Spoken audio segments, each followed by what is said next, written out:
খালেদা জিয়ার মুক্তির আন্দোলন আরো বেগবান হবে বলছেন মির্জা ফখরুল। পুরস্কার হিসেবে ভারতকে সব উজাড় করে দেওয়া হয়েছে বলছে গণ অধিকার পরিষদ। পাকিস্তান আমাদের দিকে তাকিয়ে হাউতাশ করে বলছেন পররাষ্ট্রমন্ত্রী। জানাবো রিজভী হচ্ছেন বিএনপির পরবর্তী মহাসচিব। মুন্সিগঞ্জে আওয়ামী লীগের দুপক্ষের সংঘর্ষ, গুলিবিদ্ধ 5।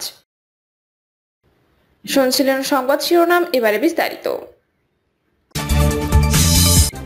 খালেদা জিয়ার মুক্তির আন্দোলন আরো বেগবান হবে বলছেন মির্জা ফখরুল।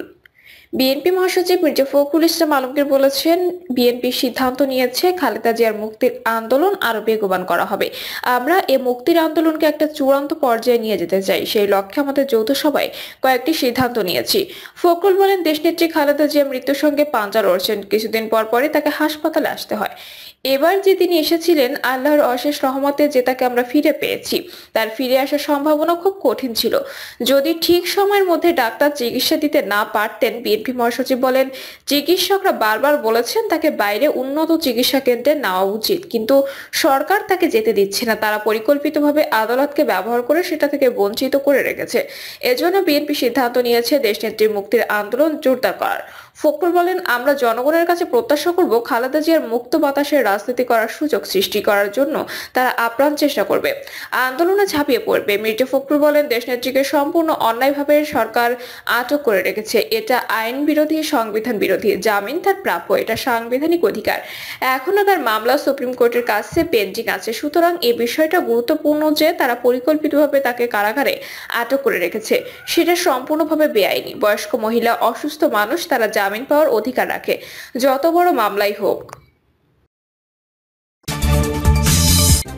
পুরস্কার হিসেবে ভারতকে সব উজাড় করে দেওয়া হয়েছে বলছে গণ অধিকার পরিষদ। তিস্তা সহ অভিন্ন নদীগুলোর পানি বন্টনের চুক্তি ও সীমান্তে হত্যা বন্ধের মতো বিষয়ে ভারতের সঙ্গে চুক্তি করতে আওয়ামী লীগ সরকার বারবার ব্যর্থ হয়েছে বলে অভিযোগ করেছে গণ অধিকার পরিষদ। দলটির নেতাদের অভিযোগ, বিগত 4 জাতীয় নির্বাচনে একতরফাভাবে ভারতের সহযোগিতা পাওয়ার পুরস্কার হিসেবে দেশের স্বার্থ ক্ষুণ্ণ করে ভারত যা চায় সবকিছু উজাড় করে তাদের দেওয়া হয়েছে।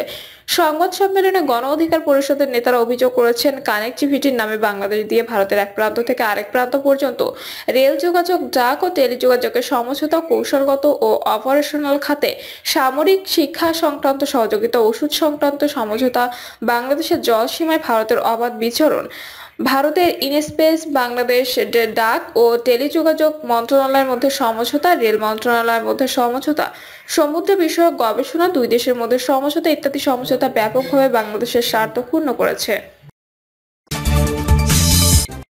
পাকিস্তান আমাদের দিকে তাকিয়ে হাউতাশ করে বলছেন পররাষ্ট্রমন্ত্রী।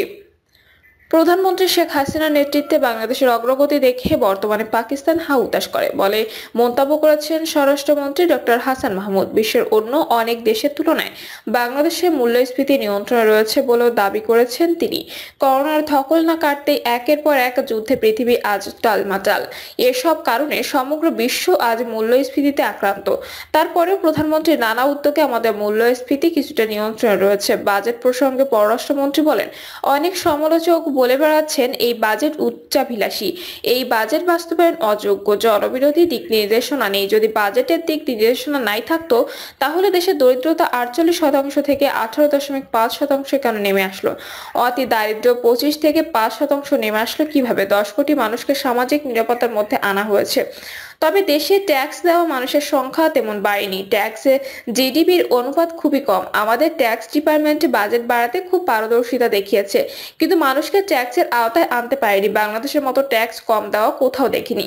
বিদেশে সবাইকে ট্যাক্স ফাইল করতে হয়, ট্যাক্স দিয়ে আর না দিয়ে ট্যাক্স ফাইল থাকে। আমাদের দেশেও সবার ট্যাক্স ফাইল চালু করা দরকার। প্রয়োজনে 100 টাকা বা 50 টাকায় ট্যাক্স ফাইল করে দেওয়া হোক। রিজভী হচ্ছেন বিএনপির পরবর্তী মহাসচিব। বিএনপি সিনিয়র যুগ্ম মহাসচিব রুহুল কবির রিজভী মির্জা ফখরুল ইসলাম আলমগীরের স্থলাভিষিক্ত হতে যাচ্ছেন। বিএনপি দায়িত্বশীল একাধিক সূত্র আজ এ তথ্য নিশ্চিত করেছে। সংশ্লিষ্ট সূত্রগুলো বলছে যে আজ লন্ডনে পলাতক বিএনপি ভারপ্রাপ্ত চেয়ারম্যান তারেক জিয়া তৃণমূলের বাছাই করা সদস্যদের মধ্যে ভোটাভুটি করেন। তারা দেশের প্রায় 100 জন তৃণমূলের নেতার সঙ্গে ভিডিও কনফারেন্সে ধাপে ধাপে মিলিত হয়ে নতুন মহাসচিব হিসেবে কাকে নিয়োগ দেওয়া যায় সে ব্যাপারে মতামত জানতে চান। এই মতামতে রুহুল কবির রিজভীর পক্ষে 96 ভোট পড়েছে বলে দায়িত্বশীল সূত্র নিশ্চিত করেছে। ইতিমধ্যে রুহুল কবির রিজভীর সঙ্গে তারেক জিয়ার কথা হয়েছে। আজ রাত 8টার পর তাকে জিয়ার সঙ্গে রুহুল কবির রিজভীর প্রায় 17 মিনিট কথা হয় বলে একটি সূত্র নিশ্চিত করেছে। প্রথম রুহুল কবির রিজভী প্রথমে স্পিকার অন করে কথা বললেও পরবর্তীতে তিনি দলীয় কার্যালয়ের অন্য ঘরে চলে যান এবং সেখান থেকে তিনি তারেক জিয়ার সঙ্গে কথা বলেন। সংশ্লিষ্ট দায়িত্বশীল সূত্রগুলো বলছে এর পরপরই রুহুল কবির রিজভীর ঘনিষ্ঠরা একে অন্যকে মিষ্টিমুখ করিয়েছেন, তবে তারা বিষয়টি চেপে রাখছেন। খুব শীঘ্রই এ ব্যাপারে আনুষ্ঠানিক ঘোষণা আসতে পারে বলে ধারণা করা হচ্ছে। উল্লেখ্য, গত কিছুদিন ধরে রুহুল কবির রিজভীকে নিয়ে জয় জয়কার চলছিল। রুহুল কবির রিজভীর সমর্থক গোষ্ঠীকে বিভিন্ন গুরুত্বপূর্ণ পদে বসানো হচ্ছিল। এমনকি লন্ডন থেকে বিভিন্ন কমিটি পরিবর্তনের যে বার্তাগুলো তারেক জিয়া দিচ্ছিলেন সেই বার্তাগুলো মহাসচিবের কাছে নয়, সরাসরি রুহুল কবির রিজভীর কাছে দেওয়া হচ্ছিল এবং রিজভীর নির্দেশনাগুলো টাইপ করে সকলের অগোচরে গণমাধ্যমে প্রকাশ করেছিলেন। বিএনপি বিভিন্ন পর্যায়ের নেতা গণমাধ্যমের মাধ্যমে বিএনপি পরিবর্তনের কথাগুলো জানাচ্ছিলেন। ঢাকা মহানগর উত্তর ও ঢাকা মহানগর দক্ষিণ, চট্টগ্রাম উত্তর এবং দক্ষিণ এবং বরিশাল মহানগর বিএনপির কমিটি বিলুপ্ত হয়েছে, কোনো নেতাই কিছু জানাননি। এমনকি যুবদলের কমিটি বিলুপ্তির বিষয়টিও সকলের অজানা ছিল, একমাত্র রুহুল কবির রিজভী জানতেন। নাটকীয়ভাবে গত কিছুদিন ধরে রুহুল কবির রিজভীর সঙ্গে তারেক জিয়ার একটি সখ্যতা তৈরি হয়েছে, আর এই সখ্যতার কারণেই এখন রুহুল কবির রিজভীর উপর নির্ভর করছেন তারেক জিয়া। তবে অন্য একটি সূত্র দাবি করছে যে দলের তৃণমূলের সঙ্গে আলাপকালে রিজভীকেই তারা নিরঙ্কুশভাবে পছন্দ করেছেন। তৃণমূলের নেতারা মনে করছেন যে দলের দুর্দিনে রুহুল কবির রিজভী আশা ভরসার স্থল এবং তিনি উজ্জীবিত রেখেছেন দলকে, তাই তিনি ছাড়া আর কোনো নেতাই পূর্ণকালীন দায়িত্ব পালন করছেন না বলে তৃণমূলের পক্ষ থেকে অভিযোগ উঠেছে। রুহুল কবির রিজভী সম্পর্কে তৃণমূলের নেতারা তারেককে জানিয়েছেন যে তাকে সার্বক্ষণিকভাবে পাওয়া যায়, ফোন করলে তিনি ফোন ধরেন, কর্মীদের দুঃখ দুর্দশার পাশে দাঁড়ানোর চেষ্টা করেন। এই রকম সময় রিজভীর কোনো বিকল্প নেই বলে মন্তব্য করেছেন। মির্জা ফখরুল ইসলাম আলমগীর কিছুদিন ধরে মহাসচিব হিসেবে দায়িত্ব পালন করার ব্যাপারে অনীহা প্রকাশ করেছেন। বিশেষ করে কারাগার থেকে মুক্ত হওয়ার পরে তিনি আনুষ্ঠানিকভাবে জানিয়েছেন যে তিনি দলের মহাসচিব থাকতে চান না। তবে বেগম খালেদা জিয়া এবং তারেক জিয়া দুইজনই তাকে মহাসচিব হিসেবে দায়িত্ব পালন অব্যাহত রাখার জন্য অনুরোধ জানিয়েছেন। এর মধ্যে তারেক জিয়া নতুন মহাসচিব খুঁজছেন, তবে বিএনপির কোনো সূত্রই নিশ্চিত করতে পারেনি যে আগে মহাসচিব পদ পরিবর্তন হবে নাকি স্থায়ী কমিটি পুনর্গঠন হবে। তবে যেটি হোক না কেন, রুহুল কবির রিজভী যে বিএনপির পরবর্তী মহাসচিব হতে যাচ্ছেন তা মোটামুটি নিশ্চিত। তবে রাজনৈতিক বিশ্লেষকরা মনে করছেন যে রিজভী বিএনপির মধ্যে যতই জনপ্রিয় থাকুক না কেন, জাতীয় রাজনীতিতে তার অবস্থান খুব একটা ভালো নয়। জনগণের কাছেও তার গ্রহণযোগ্যতা খুব একটা বেশি নয়। তবে তারেক জিয়ার ঘনিষ্ঠ হবার কারণে রুহুল কবির রিজভী যে বিএনপির পরবর্তী মহাসচিব হতে যাচ্ছেন তা মোটামুটি নিশ্চিত। তবে বিএনপির তরুণ নেতারা বলছেন তারেক জিয়ার আশীর্বাদ পুষ্ট হয়ে নয়, বরং তৃণমূলের আকাঙ্ক্ষার প্রেক্ষিতে রিজভীকে বিএনপির মহাসচিব করা হচ্ছে।